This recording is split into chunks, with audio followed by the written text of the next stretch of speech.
Good afternoon. This is Pastor Larry Roberson with Share Your Vision. Share Your Vision is a program that God has placed in my heart to allow business owners and entrepreneurs to share the vision that God has placed in their hearts. It's a wonderful thing to have a business, but it's also wonderful to be able to share that vision with other entrepreneurs and business owners. Not only that, but Share Your Vision is a program designed for business owners and entrepreneurs for us to help you grow your business. Everyone knows it's great to have a business, but the objective of every business owner is to grow that business. And that's what we're here to do. We're here to not only allow business owners to come on and to share the vision that God has placed in their heart, but also give you information, insight, concepts, ideas, and also we give you training on how to grow your business. We've had individuals on the program that has been able to give you some ideas about how to grow your business. We've had individuals on the program to give you some ideas how to maximize your profit. We've had individuals on the program just sharing the vision that God has placed in their hearts. And we continue to move forward. And today I am really, really blessed to have a young lady on the program today that has a business I think that all of us can use in one way or another. And so today at this time I would like to welcome to the program Linda Peavy. Welcome, Linda. Thank you. Hello everyone. Linda, what I would like to start out with is just by you telling us a little bit about yourself and a little bit about your company. Sure. My name is Linda Peavy, and I am the owner of LaPav Consulting, LLC. And I have been the CEO and founder of LaPav for 11 years now. I focus on 3 different areas of business. One is grant writing, then marketing and PR, and then I serve as a literary agent for select authors. And this is where I've been spending my time for 11 years now. Now, can you go into a little bit more detail about each one of those areas? Because that is absolutely fantastic. Sure. With the grant writing, my job is to really assist nonprofit organizations in fulfilling the mission of the organization in terms of finding fund development avenues and specifically grant writing. So to date, I would say in the last maybe 6 or 7 years, I've been able to raise a little bit over $17 million for nonprofit organizations throughout the Midwest.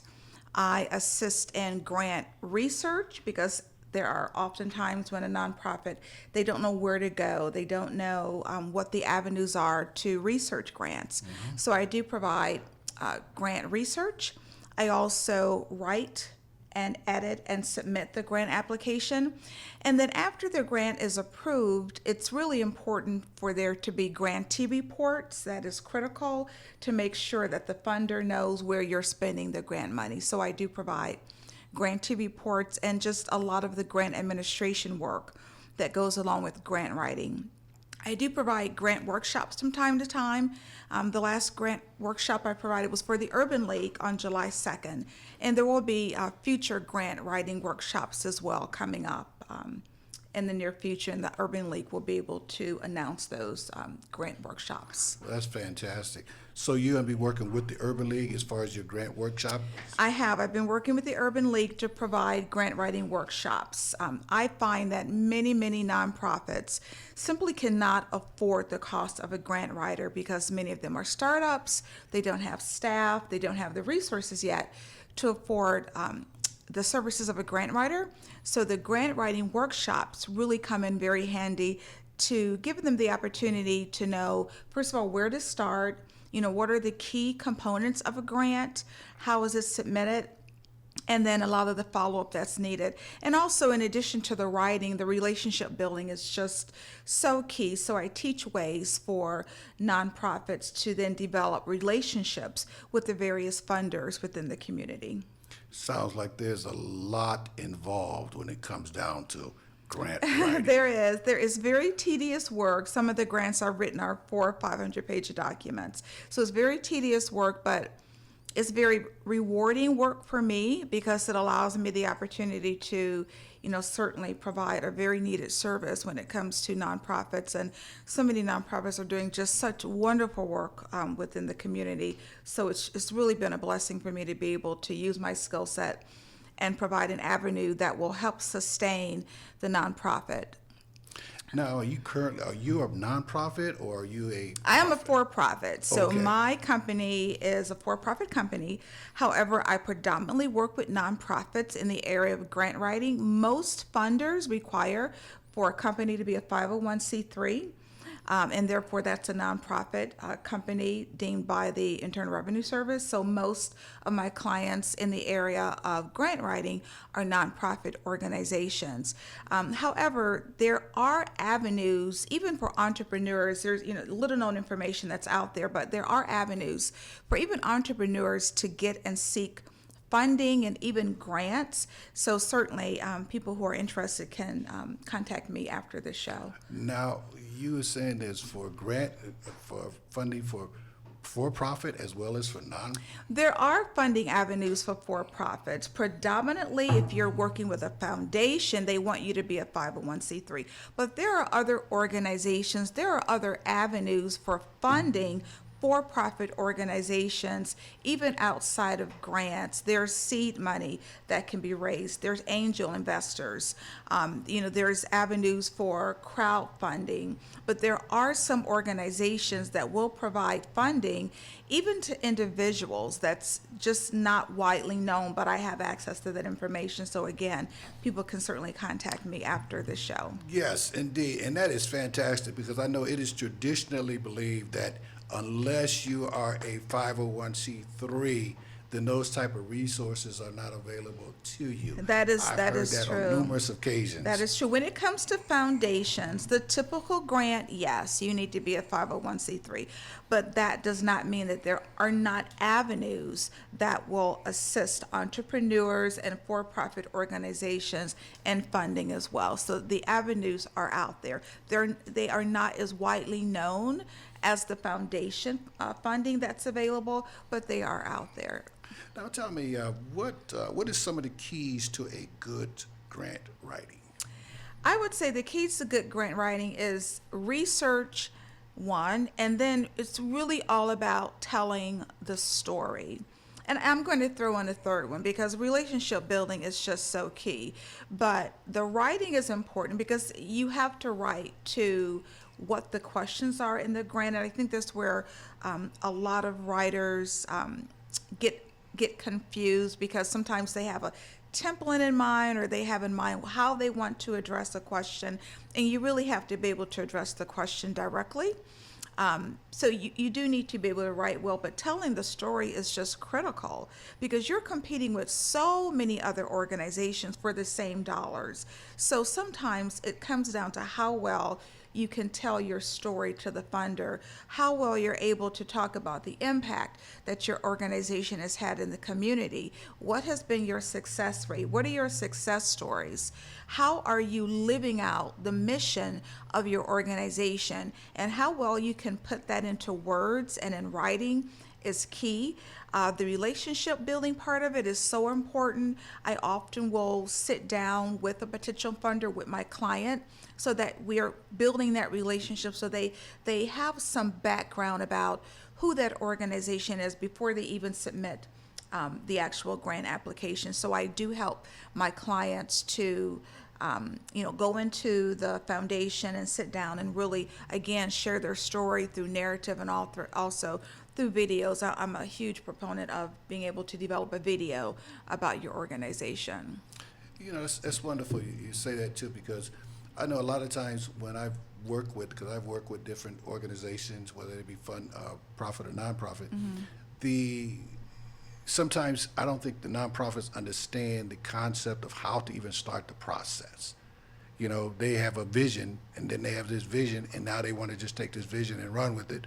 But what you're saying is there's a process that takes place even before you're able to get your vision going. Is that correct? Right, there is a process that takes place, and it's all about developing your business plan on paper. Even if it's a nonprofit, you should still have a business plan, and you work from there. So once you've created your business plan and your mission statement and your vision statement, it's much easier to then present those ideas to a potential funder, because many startups, they have not yet even developed their programming. They don't have a program to say, well, this is my success record or this is my track record, because they don't have any programming yet. So it has to be about how well they communicate that vision to the potential funder, and that goes back to having a very organized and laid out business plan so that they can be able to communicate how they're going to assure that the program gets off the ground and is sustainable. And that's another key area to grant writing. Many organizations, they don't want to be the only organization to fund your program. Oftentimes you need a very well developed revenue stream so that you're not just relying on grants. So what happens when the year is over and there's no more grant money? Does that mean the end of your organization? That's the last thing that funders want to hear. They want to know that you have a well developed plan that will help you sustain the program far beyond the 1 or 2 year cycle of the grant, because no grant is guaranteed to be renewed. How generally speaking, are grants for a year, 2 years, or how are they? It completely depends on the funder. So most grants are for about a year, but sometimes they're renewable. So if you have adhered to the grant guidelines, you've been able to track the success of the organization, you've been able to track the dollars used, they will renew the grant. Other funders, they will have a multi-year grant, but typically they look at that first year to make sure that you're implementing the program that you've stated you're going to implement as a part of the application. So that's a lot of what I do in the area of grant writing. In terms of the marketing and PR sector of the company, I provide various marketing strategies, marketing campaigns for organizations, and they could be nonprofit or for-profit. That could include creating marketing collateral. So if you need a video, if you need a catalog, if you need flyers or postcards or a complete marketing strategy, I provide those resources. I work with a lot of authors who have published books.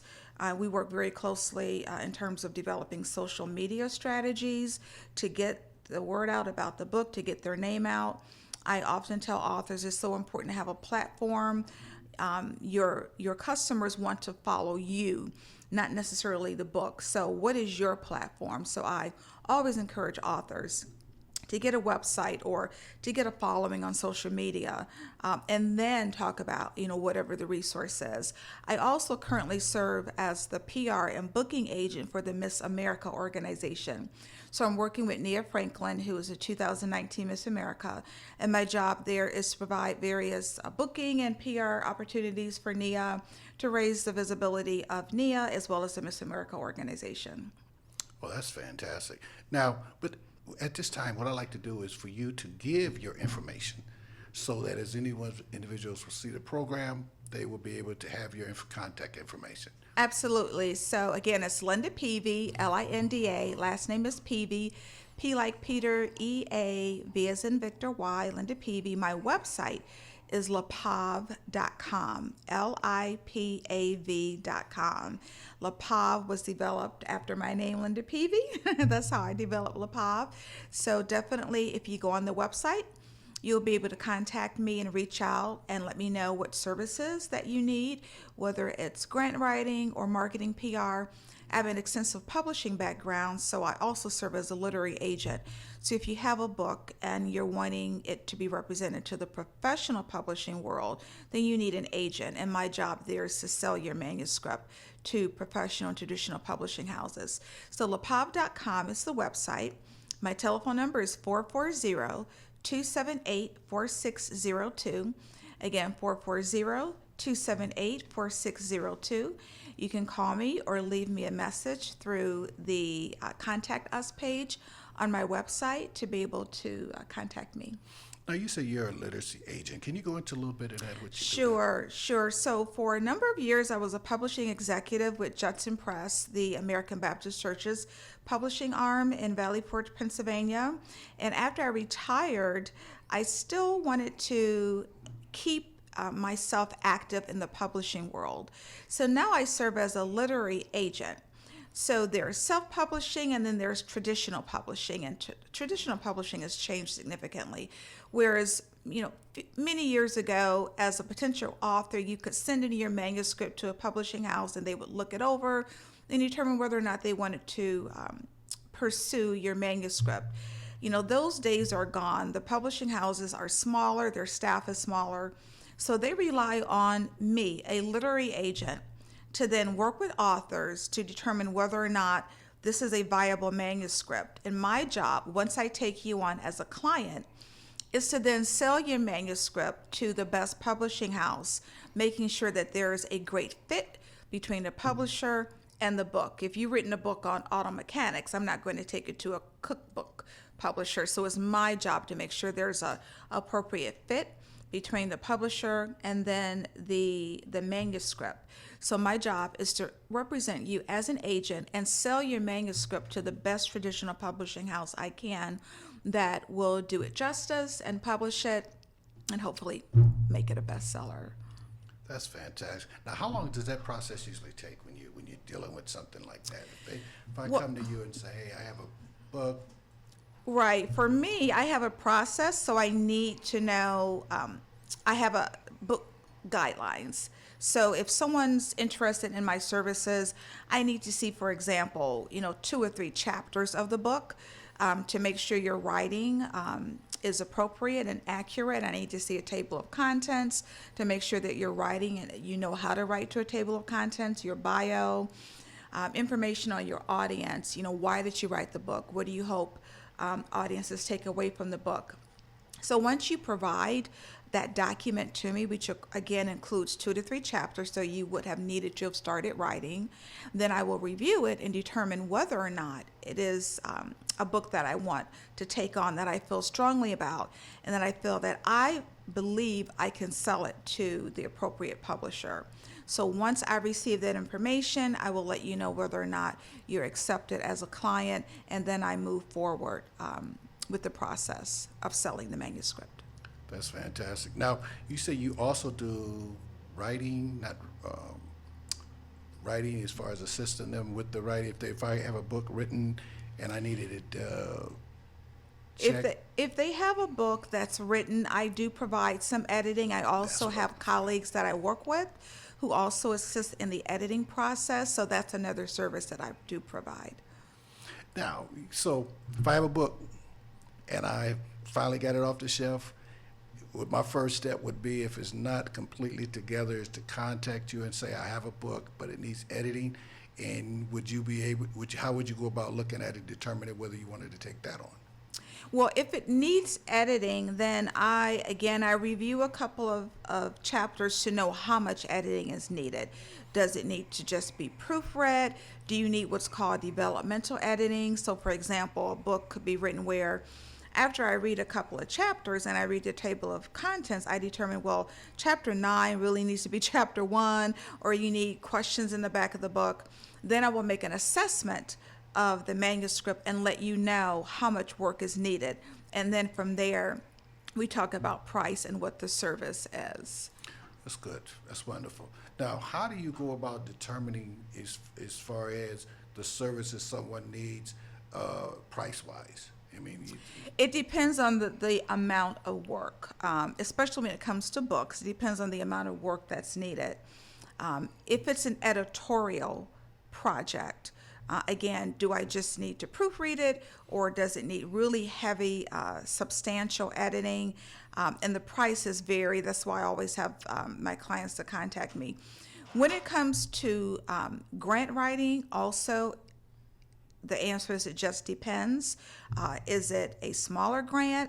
Is it a federal grant where it may end up being 400 to 500 pages and hours of very tedious, laborious work? Is it a local grant? Will I need to accompany you to sit down with the funder? So I work one-on-one with clients because every client's need is different. That's why I don't necessarily give out specific prices, because I find that the needs of each client is different. One thing I do want to say, just a word of caution when working with literary agents, because I hear so many horror stories about people being taken advantage of and people saying, oh, if you pay me so much money, I can get your book published, or I can be your literary agent. Literary agents don't receive money up front from the author. We're only paid if we can sell the manuscript. So I don't get money up front. That's why I'm very tedious and stringent about the number of projects I take on, because it's a lot of work up front, and I'm not going to get paid unless I can sell your manuscript, and then my fees come from your advance and then the royalty that the publishing house is going to pay to you as an author. So if someone is approaching you saying, I can be your literary agent if you pay me a certain amount of money, my suggestion is to just run like, what is it, Wile E. Coyote, and just run in the opposite direction, because there's just something amiss in what they're saying. Now, once again, I want to go back to the grant writing. You know what I mean? When I want to, if I want you to write, if I'm writing, we need a grant, and I want to see you about a grant, do I just come in, have an appointment with you, tell you what I want you to do? I set up appointments, and generally, it always starts with a telephone conversation. And that's very intentional, because I find that many nonprofits are not ready for a grant writer. I just spoke to someone a couple of days ago, wanting grants. They wanted grants, and it was just literally at the idea stage. I can't help you as a grant writer if there's an idea in your head for a program. Again, that business plan is crucial. How is the program going to work? It needs to be thought through. So if you do have an idea, that's why the telephone consultation is so key, because I can get an idea of where you are in the process and whether or not it's time to bring in someone like me, or whether or not additional developmental work is needed. So that's why the telephone conversation is critical. I do free telephone consultations. So again, that's 440-278-4602, or you can go on the website at lipav.com, lipav.com, and sign up for a free telephone consultation. That's fantastic, because I think a lot of times businesses want to have the grants, but like you say, they're not prepared. So number one, if I'm a person that's looking for a grant, so what are some of the basic things I know I need to have in place before I even make the call to you? You need to have that business plan that talks about what your vision is, how you're going to accomplish it, what are the different revenue streams that you need in addition to grants, because you don't want your organization to be solely dependent upon grants, because if the grant is up in a year, what do you do? So on paper, what are your ideas, your mission statement, your vision? And it should be a business plan that's going to allow you to put on paper how you're going to start the nonprofit, how it's going to work. And I always recommend a 501c3, because most foundations require a 501c3. Now, there are organizations that are maybe in the midst of getting their 501c3, and they're ready to apply for a grant, but they don't have the 501c3. You can ask what's called a fiscal agent, who does have a 501c3, to then represent you until you get your 501c3. And that way you're represented by an organization that you must trust, because they're the 501c3, which means if you get the grant, all of the money is going to be filtered through that 501c3, which is an organization that's not yours. So you need to really trust, whomever you're going to determine to be that fiscal agent.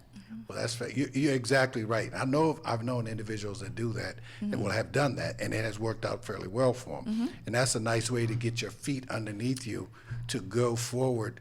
The only issue is, how would that organization the following year? They would come back the following year and say, okay, they did it for us last year. We got our 501c. We're in place. We're ready to roll. Can we have it this year? Absolutely, absolutely. Then you can apply for it under your own 501c3. And it typically takes about 6 months to get a 501c3 approved. Now, I've heard of it being approved much faster if you put a rush on it, but at the end of the day, it's up to the Internal Revenue Service and how busy they are and how fast they're processing 501c3s. But typically, it takes about 6 months. That's what I would allocate in terms of the time frame. Now, I didn't see you do 501c3s. Do you collaborate with someone for individuals that want a 501c3? If someone wants a 501c3, I recommend that they go through an attorney or an accountant. And I certainly know accountants who would be able to assist them in developing a 501c3. That's good to hear, because I've heard about several 501c organizations that say that they can do that for you. But you're saying it's best to go through an accountant and an I attorney. recommend going through an accountant, your accountant or your attorney. But there are organizations absolutely that will assist you with your 501c3. I would just, do due diligence and do research and make sure that you're getting testimonials or references from whatever that organization is. But yes, there are absolutely organizations that will help you in the 501c3 process. We're getting ready to wrap the program up for today, but before we conclude, I would just like to turn it over to you for the last few moments, that if there's anything that you want to say to the audience related to the different areas of expertise before we conclude. Absolutely. This has been wonderful, and I thank you so much for having me to be a part of the show. I know there's a great need out there, especially in terms of grant writing for nonprofit organizations, and it can be tough. I just spoke with a potential client last week who applied for the same grant 4 times, and they were denied, but they were trying to do it themselves. It is a skill set, and I want to stress that. It is a skill set, and you need someone who is skilled, who has written many grants before. Again, my fund development and my grant writing has secured over $17 million for my clients in the last several years. So it is a skill set. There's a great need out there. If you are a very small nonprofit, I would recommend take as many workshops and classes as you can so that you have an understanding of what this process is about. It's not all about writing. It's about relationship building. But I certainly wish you all the luck in the world, and certainly feel free to visit the website, again, lepav.com, or to give me a call, 440-278-4602, and I would be happy to give you a free consultation. Again, it's lepav.com. We want to thank you so much, and I want to thank Linda so much for you coming on the program today. It's been a pleasure. Because I'm telling you, this is an avenue that, as I go to different trainings, I hear a lot of businesses or individuals that want to start these 501c3s, these nonprofits. But I also know that from talking to them just basically, and from talking to you now particularly, that they're not quite ready for it. Right. So, we just want to say to you today, call Linda. Talk to her. Anytime someone's going to offer you a free consultation about your business, believe me, take advantage of it, because you will learn something, I guarantee you, that you didn't know before. So we want to say once again, not only were we able to share the vision of her business and what they do, we also was able to give you some information how to grow your business. And particularly, we got to have her on again because we just really talked about the nonprofit. We really didn't get into those other areas, which I'm sure that we're going to be able to do in the future.